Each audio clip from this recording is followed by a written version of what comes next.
everyone, and welcome to the Lord Gord Podcast. This is your host, Lord Gord.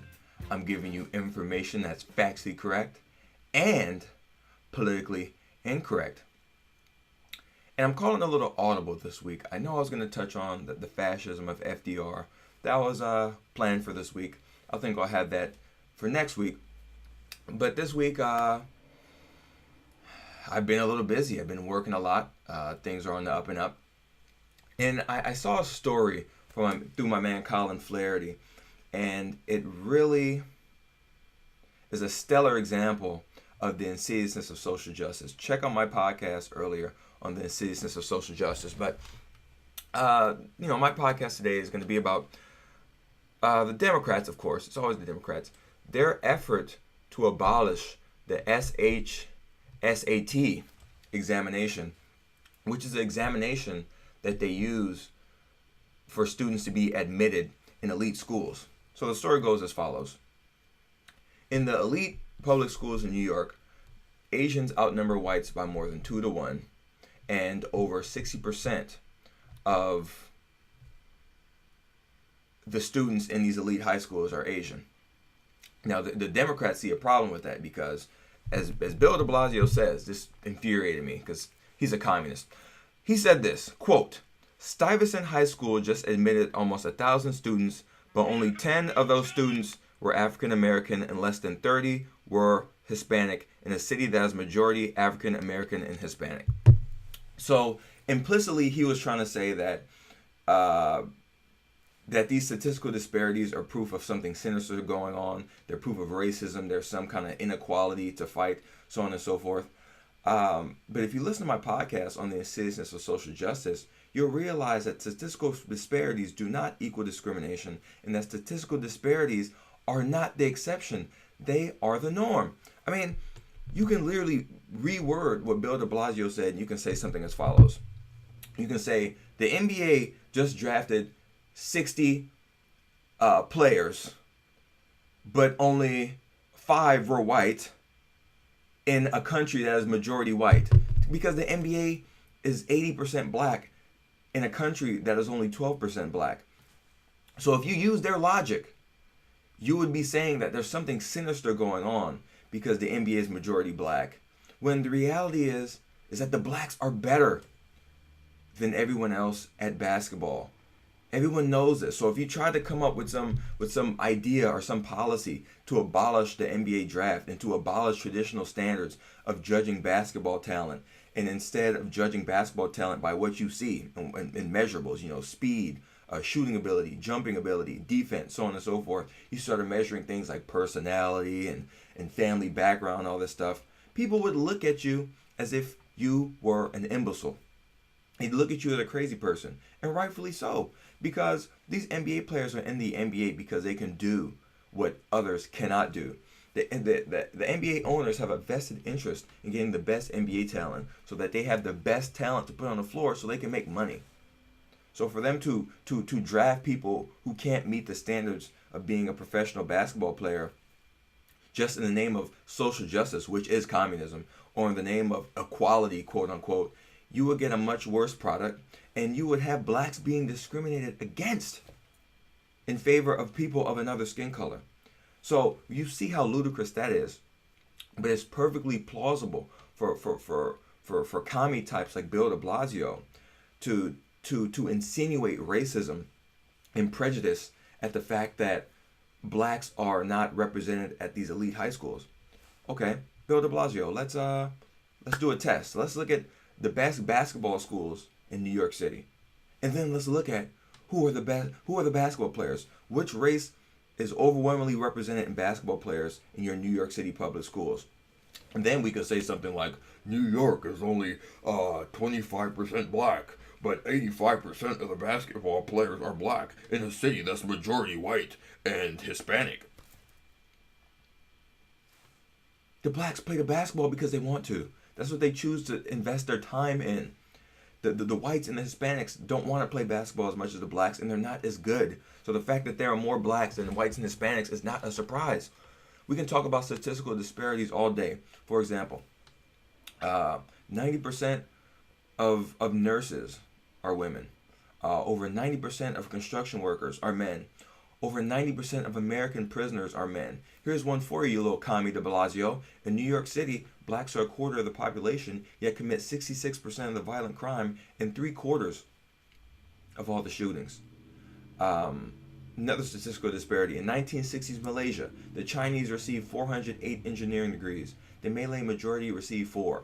Since 9/11, there have been over 30,000 terrorist attacks in the name of Islam. No other religion comes close. So statistical disparities are not the exception.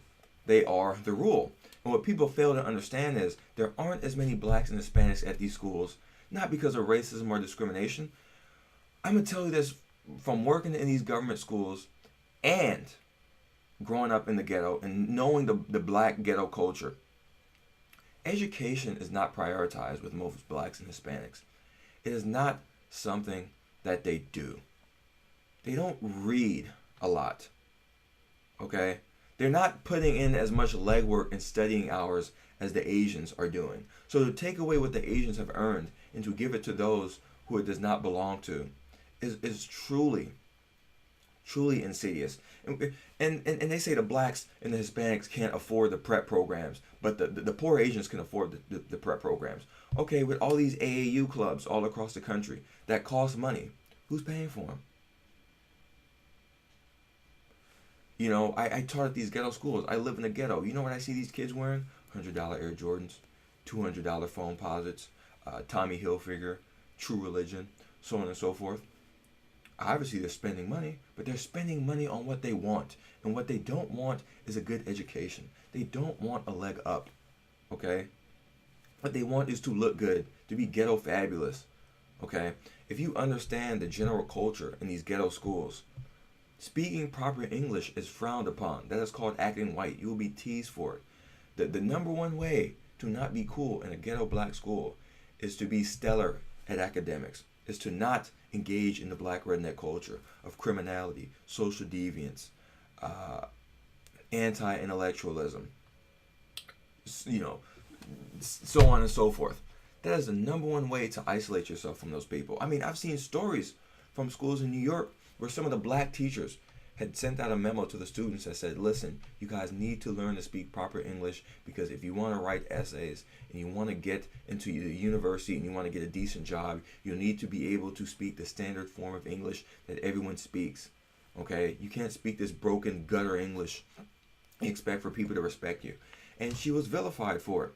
So if most of these blacks have that attitude that they don't want to change their pathological behavior, they don't want to put in the legwork that the Asians do in terms of academics, okay, they don't prioritize academics like the Asians do, why in the world would you expect for them to be represented in the same amount as the Asians? I mean, that's just as asinine as expecting men to be represented in the same amount as women in things like nursing and K through 12 education. Or it'd be as asinine as thinking that as many women should be in construction and electrical engineering and electrical construction, so on and so forth, as men. And the reality is, these commie types, these collectivist types that see people in terms of demographics and not as terms of individuals, they completely forget that individuals make choices. Individuals have their own values, their own desires, okay, and they act upon those desires. And because the real world doesn't match your utopian vision, it doesn't mean that you should get unlimited power to make shift and change people around as you see fit, because by doing that, that's going to be subverting the will of the individual. And also, this Bill de Blasio commie type, he was a primary enemy of Eva Moskowitz's Success Academy in New York, which had black kids well exceeding the standards in reading and math. It was an oasis in a desert of chaos and dysfunction in terms of schools. There are long lines to get to the school, big raffles, long waiting lists. There are no waiting lists to get into these government schools because they stink. So what did Bill de Blasio do? Did he look at this Success Academy that's doing extremely well with these same black and Hispanic students that aren't being educated in the government schools and say, wait a minute, Success Academy really knows what they're doing. Let's Let's invest in more independent schools because this is getting results. No, with the government teachers union tried to close down these schools because they don't care about the kids.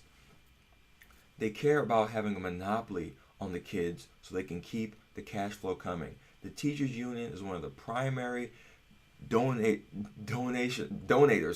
to the Democrat Party, and they do that not only because the politicians that they elect are going to give them sweet kickbacks, going to give them their pensions at the expense of the taxpayer, but also because the politicians are going to fight tooth and nail against independent schools, and those politicians are going to help reinforce this government monopoly that is failing our kids and that is failing our taxpayers and is only benefiting the teachers and the administrators in these government schools.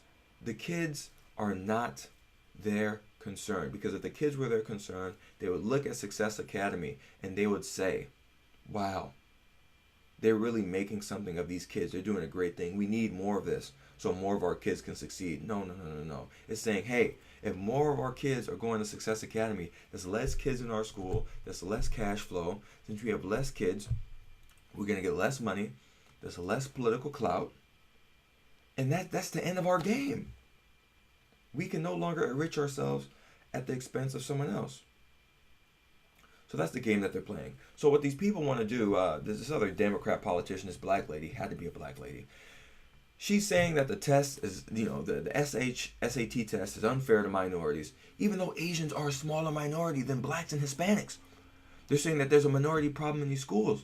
Obviously not, because one of the smallest minority groups in New York City are majority at these elite schools. So it's not about minorities. It's a cultural Marxist trick. It's an oppressed trick. Minority does not mean that you are really a statistical minority. That's not what it means. Minority just means that you are designated as some quote-unquote oppressed group or some quote-unquote marginalized group, and that government should get unlimited power to dictate the lives of others in the names of these oppressed groups. It's nonsense. And I was talking in my podcast on the Citizens of Social Justice about how this would happen. They already demonize the whites and blame the whites for everything bad. But when you look at the numbers, the Asians have a lower illegitimacy rate, a higher educational attainment rate, a higher percentage of Asians are getting college degrees than whites. They have a higher per capita income. Literally everything that they say that the whites have an advantage on blacks is even greater when it comes between Asians and blacks or Asians and whites. So by this ideology that blames other people for the lags of others, you would have to think, okay, once they deal with the whites, the Asians are next. Because the Asians are successful, even though they're a minority, even though they have no political power. It's because leftism is rooted in resentment and hostility. You're going to see concerted attacks against Asians. And you saw this against Jews in the early 20th century in Harvard, because most of the students at Harvard were Jews because they had the objective standards, and the Jews passed it more than the whites. So they had to come up with all these policies and tricks to lower the number of Jews in the schools and raise the number of whites, which meant in turn that they are discriminating against Jews and discriminating in favor of whites. And that's what's happening in New York. So this leftist Democrat black politician wants to abolish the test because they say the test is culturally biased. Even though 60% of the students in these elite schools are Asian, are you saying that the test is culturally biased against Asians? Or in favor of Asians? What? Is it written in Chinese or Japanese? It is utter nonsense. And then they're saying that these kids lack opportunities, blah, blah, blah, blah. It's the same crap that's been sold by the Democrats for the past 50 years. And it's the same ideology that has ruined Detroit, Chicago, New York, Baltimore, St. Louis, New Orleans, Wilmington, Delaware. The list goes on and on and on. And the reality is, reading and coming apart. No. The book I read last week, Losing Ground by Charles Murray. Yes, Coming Apart's another book by Charles Murray. I'll have to get that. You saw the same thing. You saw that teachers were afraid to hold black kids to standard because of the incredible amount of resentment that you get from the students in the community and the parents, because the students in the community and the parents have learned that all the problems that black people face are someone else's fault. So if you acknowledge that these black kids aren't up to standards, that's not the black kids' fault, that's the white people's fault. So my kids shouldn't have to be held to standards. So in the 70s, they tried to have these magnet schools to keep the achieving whites and blacks in and not have them go to the private schools. But because the standards were high, you weren't going to see the kind of statistics that they want to see. You're going to see more blacks failing than whites because the whites are more prepared, they're more qualified, they study more, they work harder. So then, to avoid that bad PR, they lower the standards. And when you lower the standards, the people who are there because they had high standards, they're going to leave. So when you lower the standards, you're going to get the elite people leaving, and you're going to get more people in who couldn't meet the standards. And then it's going to be bad on those kids because those kids get a diploma from this quote-unquote elite school saying that they're able to do work at this level. But the standards have been so diluted so that those kids can pass that diploma does not have the prestige that it once had. So they go to these top-level universities and they fail. And they'll say, you know, I'm failing at this university because of racism, which is in part true.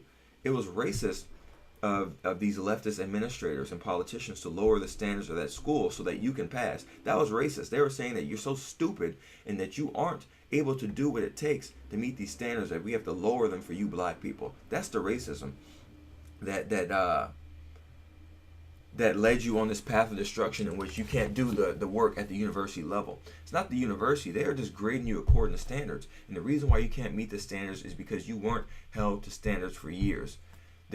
Thomas Sowell said it best: the only thing worse than unfairness is make-believe fairness. And so many of these black kids at these quote-unquote honors or elite schools are receiving a fraudulent education because they're not able to meet the standards. So the standards have to be lowered to such a point that in order for them to pass, the education that they will be receiving is no longer elite. And this has been happening for decades. I mean, you see schools go down the tubes instantly. I talked last week about Dunbar High School, about how, like, in the 1930s, there are more graduates of Dunbar that went to college than in, like, the 1980s. And that can't be explained due to racism or discrimination. It's explained due to standards and performance. You know, at Dunbar, once upon a time, you had to pass an objective test. And Dunbar was an all-black school. You had to pass an objective test to prove that you were able to do the work. And once they turned that school from a school that you had to be qualified to enter to a regular neighborhood school, the school turned to ash. So, you know, I really feel bad for the Asians in New York City that are going to be discriminated against if this policy by communists like Bill de Blasio and this leftist Democrat politician, her name's like Rodnesia or some crap, if this stuff is put into effect, they're going to suffer because they're literally going to be discriminated based on their skin color. You know, an education that they're qualified to receive, they're likely not going to be received due in the name of communism, which is called social justice. The black kids that are let into the school are not going to receive the level of education that they think that they're going to receive because they're let in due to the standards being lower. And in order for them to look good, they're going to have to lower the standards. So they're going to go to college thinking that they're all that they're extremely qualified, and they're not going to be. And more often than not, they're going to fail. And it's going to hurt their self-esteem. And they're going to blame everyone else but themselves and the leftist politicians that put them in a position in which they couldn't succeed just to meet their utopian vision of the world. And it's also going to be a loss for individual freedom because you're going to have the government controlling where people go to school and where they can't go to school based on race. And that is the most terrifying thing of all. That's the Lord Gord Podcast. I hope you enjoyed it. Like it on YouTube, like it on iTunes, leave a comment, leave a review, share it with your friends, donate on Patreon, get the Lord Gord Funk album, This Isn't TV, on iTunes, Google Play, Spotify, Tidal, so on and so forth. If you're in LA, come to the Blues Jam every Tuesday night at the Airliner in Lincoln Heights. It's free admission, it's 21 and over, $1 tacos. If you can sing or play an instrument, it's open mic, so come out and have a good time. Next week, I should be covering the fascism of FDR. That should be happening. If not, I'll probably be talking about one of my favorite video games. But you should get the podcast next week on the fascism of FDR. Thank you so much for listening. I'm Lord Gord. I'll talk to you next time.